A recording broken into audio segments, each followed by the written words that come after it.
नमस्कार दर्शकों, आप देख रहे हैं द न्यूज़ नाउ और मैं हूं आपका पत्रकार मित्र रजत वोरा आपके साथ। कई दिनों से अलग अलग चर्चाएं जम्मू कश्मीर में चल रही हैं, चाहे वो सियासी सरगर्मियां हों, चाहे वो महंगाई को लेकर बात हो या फिर कई सारी और चीज़ें हैं जो लगातार हम द न्यूज़ नाउ के माध्यम से आपको दिखाते रहते हैं या फिर अलग अलग प्लेटफॉर्म्स पर आप अपडेट जो है वो लगातार लेते रहते हैं। बट जम्मू एंड कश्मीर के लिए कल या 2 दिन से अगर मैं कहूँ तो पॉलिटिकल लिहाज से या पूरे ओवरऑल इंडिया की अगर मैं बात करूँ तो पॉलिटिकल लिहाज से या अपोजिशन पार्टी के लिहाज से एक बहुत महत्वपूर्ण चर्चा हुई, एक बहुत महत्वपूर्ण डेवलपमेंट हुई जिसमें अपोजिशन के लीडर जो राज्यसभा से अभी फिलहाल रिटायर होकर वापस आए हैं और थोड़े से कांग्रेस पार्टी से नाराज़ हैं। ना सिर्फ ये बट कुछ और नेता भी जो कांग्रेस पार्टी से नाराज़ हैं वो जम्मू एंड कश्मीर के दौरे पर थे। कल एक एनजीओ के एक प्रोग्राम में वो शिरकत ले रहे थे और उसमें कई सारी चर्चाएं हुई। वो डिटेल में चर्चाएं आपने अलग अलग प्लेटफॉर्म्स पर सुन ली होंगी। बट आज जो हम बात करने वाले हैं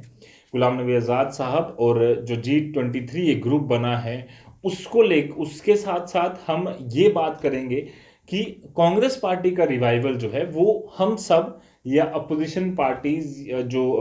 बीजेपी की मैं बात नहीं कर रहा, कांग्रेस की जो अपोजिशन पार्टीज जैसे बीजेपी है या बाकी सब पार्टीज हैं, ये अपोजिशन पार्टीज या फिर जो बाकी पॉलिटिकल पार्टीज हैं वो क्यों इतना क्यूरियस हैं, वो क्यों इतना दिलचस्पी ले रही हैं कि जम्मू एंड कश्मीर हो या देश हो, कांग्रेस पार्टी को रिवाइव होना चाहिए।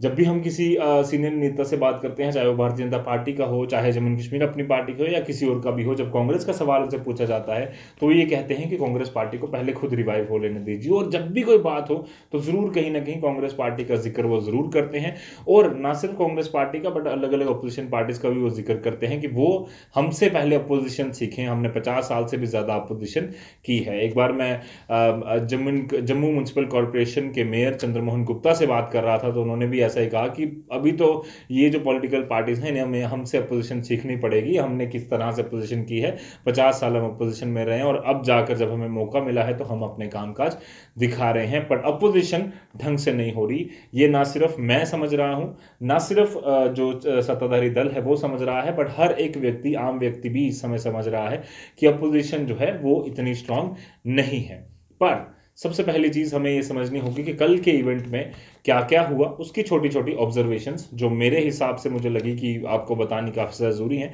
उस पर थोड़ी सी नजर डाल लेते हैं। सबसे पहली ऑब्जर्वेशन, कल का जो इवेंट था एक काफी महत्वपूर्ण इवेंट था। G23 वो लोग जो अगस्त में एक लेटर लिखे थे जितने कांग्रेस की सीनियर मैनेजमेंट है उसको कि कांग्रेस पार्टी में चुनाव होने चाहिए और इसमें कुछ बदलाव की जरूरत है, सुधार की जरूरत है, ऐसी बातें उन्होंने उसमें लिखी थी, जिसमें गुलाम नबी आजाद साहब, इसके अलावा राज बब्बर साहब, कपिल सिब्बल साहब और कई सारे अन्य नेता शामिल थे। उनमें से 7 लोग कल जम्मू के एक कार्यक्रम में शिरकत ले रहे थे, जिनमें कपिल सिब्बल साहब, आनंद शर्मा, मनीष तिवारी, भूपेंद्र सिंह हुड्डा, विवेक तनखा, राज बब्बर और खुद गुलाम नबी आजाद साहब जो कि गांधी ग्लोबल फैमिली के प्रेसिडेंट भी हैं। वो सब अलग अलग जो है नेताएं, अलग अलग रिप्रेजेंटेटिव अपने अपने शहर के, अपने अपने इलाके के वहां से आए और जम्मू में एक सम्मेलन में वो शामिल हुए। अब अमूमन जब देखा जाता है कि इस तरह का कोई बड़ा प्रोग्राम हो, चाहे कोई भी हो, चाहे छोटा गली में प्रोग्राम हो, तो सबसे पहले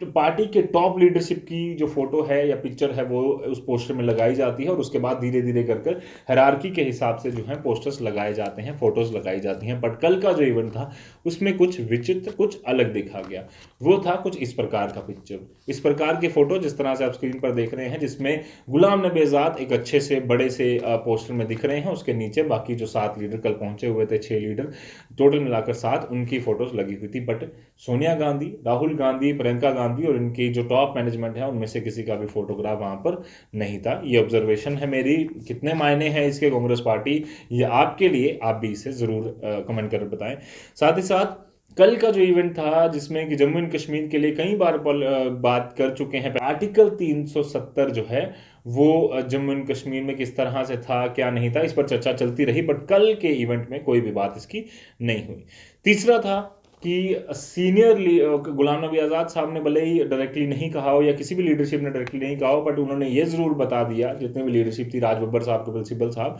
उन्होंने ज़रूर कल ये बात कही कि सीनियर लीडरशिप जो हमारी है उसे कांग्रेस को समझना होगा कि गुलाम नबी आज़ाद साहब जैसी शख्सियत जो है, अगर वो थोड़ी नाराज़ है या हम सब थोड़े से कांग्रेस को रिवाइव करने की बात करें, तो किस तरह से ज़रूरी है कि उन्हें इन सुझावों को, इन इन बातों को जो है वो समझना होगा और उसके हिसाब से कांग्रेस पार्टी को चलाना होगा। और एक तरफ से एक पावर प्रदर्शन जो है कल वो जरूर किया गया। और चौथी सबसे बड़ी जो बात थी, जो गुलाम नबी आज़ाद साहब और कई अलग अलग लीडर्स ने भी कही, जो कि काफ़ी समय से हर व्यक्ति जम्मू एंड कश्मीर का कह रहा है कि जम्मू एंड कश्मीर को स्टेटहुड का दर्जा वापस मिल जाए। ये क्योंकि ऑब्जर्वेशन थी जो मुझे लगा कि आपके समक्ष रखनी काफ़ी ज़्यादा ज़रूरी है। अब आ जाते हैं वापस अपने मेन मुद्दे पर। G23 ग्रुप बता दिया मैंने, जो अगस्त में 2020 में एक पॉलिटिकल ग्रुप, कांग्रेस पार्टी का ही 23 बंदों का ग्रुप जो है, एक लेटर लिखी जिसने कांग्रेस पार्टी के सीनियर लीडर को, और मांग की कि पार्टी में कुछ बदलाव किए जाने चाहिए। उसके बाद लगातार चर्चा चलती रही कि शायद ये गुट जो है ये अब कांग्रेस पार्टी से काफ़ी ज़्यादा नाराज़ है और हो सकता है कि आने वाले समय में कांग्रेस पार्टी को छोड़ दे, बट वैसा नहीं हुआ। उनसे सवाल भी पूछे गए, उन्होंने कहा कि ये एक रेगुलर प्रैक्टिस होती है, कांग्रेस इतनी डेमोक्रेसी देती है, अपने जो नुमाइंदे होते हैं, जो अपने पॉलिटिकल जितने भी लीडर्स होते हैं, उन्हें ये एक आज़ादी देती है कि वो खुलकर अपनी बात रख सके। कुछ दिन पहले प्रभु चावला साहब, आज तक के एक सीनियर रिपोर्टर, सीधी बात काफ़ी बार वो करते रहते हैं, और उसी में गुलाम नबी आज़ाद साहब ने शिरकत की। मैंने वो इंटरव्यू देखा और उसमें गुलाम नबी आज़ाद साहब से उन्होंने सवाल पूछा कि G23 में ही क्यों गुलाम नबी आज़ाद साहब ने वो लेटर लिखी। हालांकि आज़ाद साहब के पास अलग से एक्सेस था, इतनी सीनियर लीडर वो रहे हैं और गांधी फैमिली में उनका डायरेक्ट एक्सेस है, वो किस तरह की बात रख सकते हैं। तो उसके जवाब में गुलाम नबी आज़ाद साहब ने कहा कि मैंने एक लेटर पहले भी लिखा था, पर उसके बाद सब ने एक रजामंदी रखी कि हम ये लेटर लिखेंगे और इसमें कुछ बदलाव चाहेंगे कांग्रेस पार्टी में। तो वही एक रेगुलर प्रैक्टिस थी, इसके अलावा वो कुछ नहीं था। बट आप लोग और हम समझते हैं कि कितना ज़रूरी और कितना महत्वपूर्ण था उसके बाद जितनी भी डेवलपमेंट हुई है कांग्रेस पार्टी में, उसके वजह से उस स्टेटमेंट को हम किस तरह से देखें और उस लेटर को किस तरह से देख रहे हैं, उसके अलग मायने निकल जाते हैं। नाराज़गी हुई, सब कुछ हुआ और बाकी सब बातें जो हैं वो चलती रही। अब जो मैं बात कर रहा था कि कांग्रेस पार्टी के रिवाइवल की, अपोजिशन पार्टी के रिवाइवल की ज़रूरत क्यों है, क्यों हर एक पॉलिटिकल पार्टी हो, आम जनता वो चाहती है कि कांग्रेस पार्टी रिवाइव करे, उसके कुछ सवाल, या जो मुझे लगता है कि जो मैं ऑब्जर्व कर पाया हूँ अभी तक being in the media from last couple of years, उसमें क्या क्या चीज़ें हमें समझ आई हैं। सबसे पहला, रिवाइवल क्यों चाहते हैं लोग? सबसे पहला कि लोग जो हैं, आम जनता जो है, उन्हें एक वॉइस नहीं मिल रही। फॉर एग्जांपल, एक सत्ताधारी दल है, उसको उसके खिलाफ कोई बात करनी है, जैसे अभी अब पेट्रोल डीजल के प्राइस बढ़े हैं, या इसके अलावा जो महंगाई लगातार बढ़ती जा रही है, कोविड में किस तरह से बच्चों ने नौकरियां खोई, या फिर आने वाले समय में किस तरह से उन्हें नौकरियां चाहिए, इन सारी चीज़ों के जो लोगों की मांगे हैं, चाहे वो डेली वेजेस हो, चाहे वो होम गार्ड्स हों, चाहे वो SRO वाले बच्चे थे, या फिर अगर हम बात करें जो हाल ही में अलग अलग रहबरे खेल वाले, रहबरी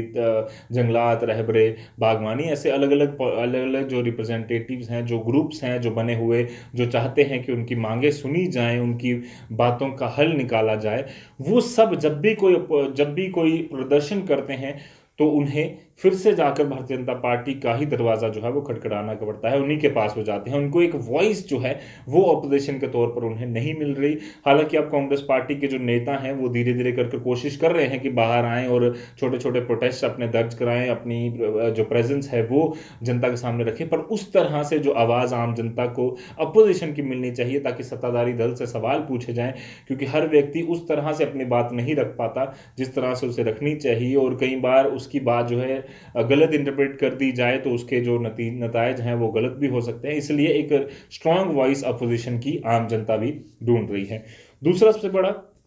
गवर्नमेंट को डायरेक्टली क्रिटिसाइज करने से अच्छा है कि वो जो लोग हैं डायरेक्टली एक अपोजिशन पार्टी के पास जाएं। जैसे हमने देखा, जैसे कल भी एक चर्चा हो रही थी कि किस तरह से जो अलग अलग ग्रुप्स बन गए हैं और लोग जो हैं वो डायरेक्टली जो है एक जनता गवर्नमेंट से भिड़ना वाले जो गतिविधियां हैं, जो घटनाएं वो लगातार बढ़ती जा रही हैं। जम्मू में भी हमने देखा कि सीधा अपोजिशन पार्टी कोई भी नहीं होती, लोग सीधा जाकर उनको गाली निकालते हैं, और वहाँ से जो है वो फिर जब वापसी आती हैं तो वो सीधा आम जनता को, हालांकि आम जनता को इतना आम जनता और गवर्नमेंट का इतना कोई रिफ्ट होता नहीं है, वो अपोजिशन पार्टी के जरिए ही अपनी बात रख पाती है, या फिर कोई रिप्रेजेंटेटिव उनके होते हैं। जम्मू कश्मीर में क्योंकि कोई रिप्रेजेंटेटिव नहीं है, या फिर कई ऐसी जगहें हैं जहां पर उसे प्रॉपर वॉइस अपोजिशन की नहीं मिल पा रही, जिसकी वजह से उसे खुद बीड़ा उठाकर, आम जनता को बीड़ा उठाकर डायरेक्टली गवर्नमेंट के पास जाना पड़ता है, और गवर्नमेंट डायरेक्टली उनसे एक लड़ाई के मूड पर जो है वो बन जाती है। लीडरशिप की जो बात है, कोट अनकोट लीडरशिप की, अपोजिशन लीडरशिप की, वो उसे नहीं मिल पा रही है। तीसरा, लोगों की बातें जो मैं पहले ही कह रहा था अच्छे से रखी जाएं। और चौथा सवाल ये, चौथी बात जो सबसे ज़्यादा ज़रूरी है, कि अपोजिशन होना इसलिए भी ज़रूरी है कि जब भी कोई बिल आए या फिर आम जनता से जुड़ा कोई भी मुद्दा हो, तो वो सही तरीके से सत्ताधारी दल तक पहुंच पाए कि आम जनता ये चाहती है, इसके बारे में सोचा जाए, विचार किया जाए, और जो आम जनता की वॉइस है वो ढंग से संसद के सामने, सरकार के सामने रखी जाए। उसके लिए एक अपोजिशन होना काफ़ी ज़रूरी है। अगर ऐसा तो नहीं है कि कोई भी व्यक्ति बहुत ही सही है, बहुत ही अच्छा है, वो परफेक्ट है, ऐसा कभी भी नहीं होता। हमेशा ही कोई ना कोई गलतियां, कोई ना कोई लूप होल जरूर निकलते हैं। प्रधानमंत्री नरेंद्र मोदी हो या फिर अलग अलग रिप्रेजेंटेटिव हो, भारतीय जनता पार्टी के नेशनल लीडरशिप हो, उन्होंने हमेशा कहा है कि ज़रूर हम चाहते हैं कि सुझाव आए, हम चाहते हैं कि लोग हमें बोलें कि आप गलत हो, फिर हम उस पर सुधार करने की कोशिश करें। बट क्योंकि अपोजिशन इतनी स्ट्रांग नहीं है, हालांकि अभी पीछे हमने राज्यसभा में जरूर देखा कि थोड़ी बात जरूर जम्मू कश्मीर को लेकर हो या देश को लेकर हो, अलग अलग जो लीडर्स हैं कांग्रेस पार्टी की हों या दूसरी पॉलिटिकल पार्टीज के, उन्होंने जरूर रखी, पर उस तरह से वो वॉइस जो है वो सामने नहीं आ रही जिस तरह से आनी चाहिए। हो सकता है कि भारतीय जनता पार्टी भी जब कोई फैसला ले, यूनियन गवर्नमेंट भी कोई फैसला ले, तो वो गलत हो, आम जनता के उतने हक में नहीं हो जितना वो बता रहे हैं। तो उसके लिए उनको ये बताना कि किस तरह से आपकी गलती है, कहाँ आप ठीक कर सकते हैं, उसके लिए भी एक अपोजिशन काफ़ी ज़्यादा ज़रूरी है। यानी कि एक चेक जो है वो लगातार बना रहे। इसीलिए जब 5 लोग एक स्कूल में होते हैं तो उसका मॉनिटर भी बनाया जाता है, और उस मॉनिटर के पीछे कई बार टीचर एक ऐसा व्यक्ति क्लास में बिठा देते हैं जो कि छुपते छुपते उस मॉनिटर को चेक करता है कि कहीं वो मॉनिटर तो नहीं गलती कर रहा। तो ऐसे ही सिस्टम जो है वो चलाया जाता है। एक व्यक्ति को चेक करने के लिए दूसरा व्यक्ति जरूर रखा जाता है। 15 बंदों की टीम मैनेजमेंट में एक लीडर जो है वो जरूर बिठाया जाता है, और उसके लिए भी एक ऐसा व्यक्ति बिठाया जाता है जो कि उस व्यक्ति को भी चेक करे। तो ये सारी चीजें काफी जरूरी हैं ताकि सर्कल अच्छा चले, काम अच्छे से चलता रहे, और अपोजिशन जो है स्ट्रांग रहेगी। तो सत्ताधारी दल को भी प्रेशर रहता है कि अगर हम गलती करेंगे कहीं पे, तो हमें टोकने के लिए हमारे जो अपोजिशन है वो जरूर बैठी है। इसलिए कांग्रेस पार्टी का रिवाइवल सब चाहते हैं, आम जनता भी चाहती है, जो लीडरशिप है कांग्रेस की वो भी चाहती है, जो G23 हो या बाकी सब हो, और साथ ही साथ जो सत्ताधारी दल है, भारतीय जनता पार्टी हो या फिर इसके अलावा जो बाकी अपोजिशन पार्टीज हैं, वो भी चाहती हैं कि इस तरह की जो बड़ी बड़ी पॉलिटिकल पार्टीज हैं उनका रिवाइवल हो, ताकि देश के लेवल पर बातें जो हैं वो ढंग से रखी जा सके। फिलहाल के लिए जम्मू एंड कश्मीर से राज्यसभा का रिप्रेजेंटेटिव कोई नहीं है, 4 थे, शमशेर सिंह मनाज साहब, 2 कश्मीर से थे, 2 जम्मू से थे, गुलाम नबी आज़ाद साहब मिलाकर, और इन चारों की रिटायरमेंट हो चुकी है। रिटायरमेंट कहें या फिर यूं कहें कि राज्यसभा का टेन्योर इनका पूरा हो चुका है। और क्योंकि जम्मू एंड कश्मीर में स्टेट असेंबली, माफ कीजिएगा, असेंबली नहीं है, लेजिस्लेटिव असेंबली नहीं है, इसलिए यहां से कोई भी रिप्रेजेंटेटिव नहीं जा रहा। डिलिमिटेशन की प्रक्रिया अभी भी जारी है, कब कंप्लीट होगी उसका कुछ पता नहीं है। 6 महीने के लिए उसका टेन्योर एक्सटेंड कर दिया गया है। साथ ही साथ जम्मू एंड कश्मीर में इलेक्शंस कब होंगे उस पर अभी भी पूरी तरह से क्लैरिटी नहीं है। G23 की जो कल की एक मीटिंग हुई है, उससे जरूर ये लगता है कि पॉलिटिकल गतिविधियां विद इन द कांग्रेस जरूर बढ़ने वाली हैं, और कहीं ना कहीं टकराव भी बढ़ने वाला है, जिसका नतीजा हमने कल ही देख लिया। सीनियर लीडरशिप जहां एक तरफ यहां बैठी थी जम्मू कश्मीर में एक मीटिंग या एक पॉलिटिकल या एक नॉन पॉलिटिकल जो प्रोग्राम है उसे अटेंड कर रही थी, बट बात पूरी पॉलिटिकल हुई। दूसरी तरफ कई सारे जो लीडरशिप हैं वो अलग अलग जो 5 राज्यों में चुनाव होने वाले हैं वहां पर घूम रही है। और तीसरी एक प्रेस कॉन्फ्रेंस दिल्ली में हुई, जहां पर कई सारे जो घेराव है, भारतीय जनता पार्टी को घेरा गया अलग अलग मुद्दों पर। बट उसी में एक बात यह भी हुई कि ये जो लीडर जो जम्मू आकर या अलग अलग जगहों पर जाकर अपनी पावर दिखा रहे हैं, उससे अच्छा ये है कि वो उन जगहों पर जाएं जहां पर कांग्रेस पार्टी को उनकी जरूरत है, यानी कि उन 5 स्टेटों में जहां पर फिलहाल के लिए चुनाव चल रहे हैं। तो ये सारी चीजें लगातार चल रही हैं। कांग्रेस को अभी भी ज़रूरत है कि वो समझे कि किस तरह से वो अपने आप को रिवाइव कर सकती है और किस तरह से लोगों को उनकी ज़रूरत है, ताकि वो आम जनता के लिए एक वॉइस बन पाएँ, ताकि जब भी आम जनता को प्रॉब्लम हो, तो वो समस्याएँ सारी की सारी सरकार के सामने वो जाकर रख पाएँ। बाकी आपको क्या लगता है कि कांग्रेस का रिवाइवल कितना ज़रूरी है और कब तक हो पाएगा? और क्या आपको जम्मू एंड कश्मीर के नए सीएम कांग्रेस पार्टी से चाहिए या फिर गुलाम नबी आज़ाद साहब? अगर कोई अलग अलग एनालिस्ट कहते हैं कि अगर एक नई पॉलिटिकल पार्टी बन जाती है और गुलाम नबी आज़ाद साहब उसके लीडर बनते हैं और स्टेटहुड की मांग फिर होती है, तो क्या आप लोग उसको वोट देने के लिए तैयार हैं? आपकी राय सराखों पर जो भी आपकी बात होगी, हम ज़रूर कोशिश करेंगे कि उस पर भी कहीं न कहीं अगर आपको कुछ सवाल है, कुछ सुझाव है, तो उस पर भी हम गौर नज़र रखें और जल्द से जल्द आप तक लगातार ऐसे एनालिसिस, ऐसे रिपोर्ट्स आप तक लाते रहें। फिलहाल के लिए मुझे और मेरे कैमरामैन कमल सिंह को दीजिए इजाज़त। धन्यवाद।